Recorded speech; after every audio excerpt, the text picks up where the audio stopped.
Among the most successful millennial movements at the time was a group that became known for the ecstatic dancing that was the hallmark of its religious practice.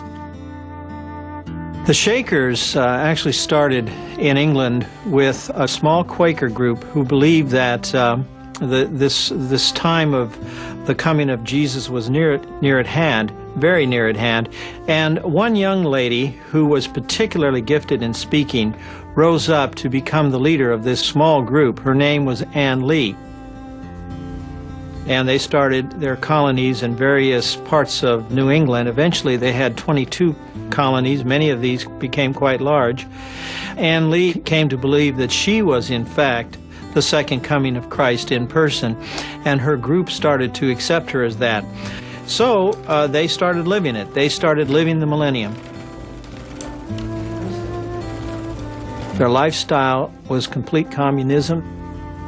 They lived together in great cleanliness, and men and the women were separated from each other.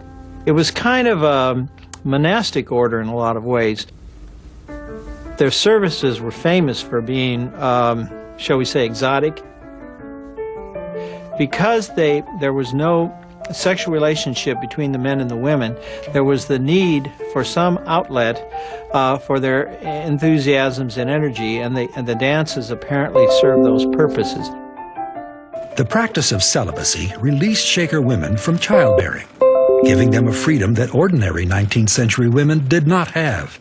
In the Shaker religious system, women participated as equals. The women were treated very well.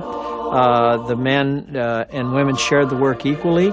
I would say that among the various groups, the women were probably treated as well among the Shakers as any group that I can think of.